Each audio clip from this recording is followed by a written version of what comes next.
Jaggayyapeta municipal కార్మికులు తమ న్యాయమైన హక్కుల సాధన కోసం గర్జన స్వరం వినిపించారు. పారిశుద్ధ్య కార్మికుల సమస్యలను పరిష్కరించడంలో అధికారులు నిర్లక్ష్యం వహిస్తున్నారని ఆరోపిస్తూ 14 రోజుల అల్టిమేటం ప్రకటించారు.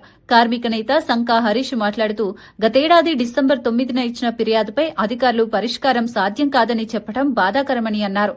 తమ కష్టానికి ప్రాణాలకు విలువ లేదా అని ప్రశ్నించారు. పని చేయించుకొని జీతం ఇవ్వకపోవడం నేరమని అధికారులకు తెలిసొచ్చేలా చేశాం. న్యాయం గెలిచింది. జగ్గయ్యపేట మున్సిపల్ కార్మికుల గర్జన 14 రోజులు అల్టిమేటం. నమస్కారం నా జగ్గయ్యపేట కుటుంబ సభ్యులారా. ఊరిని క్లీన్ చేసే మన చేతులు ఇప్పుడు మన హక్కుల కోసం పిడికెలు బిగించాయి. నా పేరు సంకా హరీష్. ఈ ఊరి ఆరోగ్యం కోసం ఆర్నిసలు శ్రమిస్తున్న నా పారిశుద్ధ కార్మిక సోదరిమణులందరికీ నా హృదయపూర్వక వందనాలు. ఈ రోజు నేను ఇక్కడ ఒక కొడుకుగా మీలో ఒకరిగా మాట్లాడుతున్నాను. అధికారులకు హెచ్చరిక. నిర్లక్ష్యం ఇక సాగదు. గతేడాది డిసెంబర్ 9న మా నాన్నగారు సంకా శ్రీనివాసరావు గారు ఇచ్చిన ఫిర్యాదుకు అధికారులు ఇచ్చిన సమాధానం వింటే రక్తం మరుగుతుంది. పరిష్కారం వీలు కాదు అని సింపుల్గా రాసి పడేశారా అంటే మా కష్టానికి మా ప్రాణానికి విలువ లేదా? ఇది వినపం కాదు. చట్టం ముందు మేము చేస్తున్న హెచ్చరిక. మా డిమాండ్లు, మా హక్కులు, మేము అడుగుతున్నవి సొంతమ్మ కోరికలు కావు. చట్టం మాకిచ్చిన హక్కులు. వారసులకు ఉద్యోగాలు.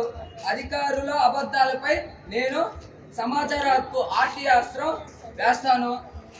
మేము మా హక్కుల గురించి అడిగినప్పుడల్లా అధికారులు చెబుతున్న ఒకే ఒక మాట, మీ ఫైల్ కలెక్టర్ ఆఫీస్లో పెండింగ్లో ఉంది. కానీ ఈ మాటలు మమ్మల్ని తప్పుదో పట్టించడానికే అని మాకు అనుమానంగా ఉంది.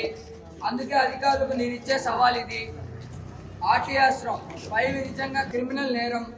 రక్షణ లేకుండా పని చేయించడం అధికారులు తప్పిదమే. సంక్షేమ పథకాల్లో వివక్ష ఎందుకు? అందరికీ అందే పథకాలు పారిశుద్ధ కార్మికులు ఎందుకు అందవు? ఇది మానవ హక్కుల ఉల్లంఘన. దీనిపై నేను జాతీయ మానవ హక్కుల కమిషన్కు నేడు ఫిర్యాదు చేస్తున్నాను. 14 రోజులు డెడ్ లైన్. మేము చట్టాన్ని గౌరవించే వాళ్ళం. అందుకే ఇండస్ట్రియల్ డిస్ప్యూట్ యాక్ట్ సెక్షన్ 22, 23 ప్రకారం ఈ రోజు నుండి అధికారులకు 14 రోజులు గడువిస్తున్నాం. ఈ 14 రోజుల్లో మా సమస్యలు తీరకపోతే జగ్గయ్యపేటలో సమ్మె సైరన్ మోగుతుంది. ప్రజలకు విజ్ఞప్తి. ప్రియమైన ప్రజలారా, రేపు ఊర్లో చెత్త పేరుకుపోయినా రోగాలు వచ్చినా దానికి పూర్తి బాధ్యత మున్సిపల్ అధికారులే.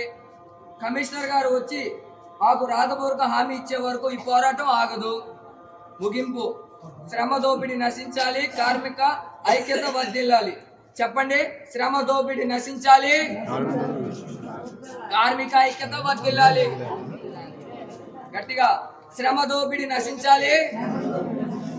కార్మిక ఐక్యత వర్ధిల్లాలి.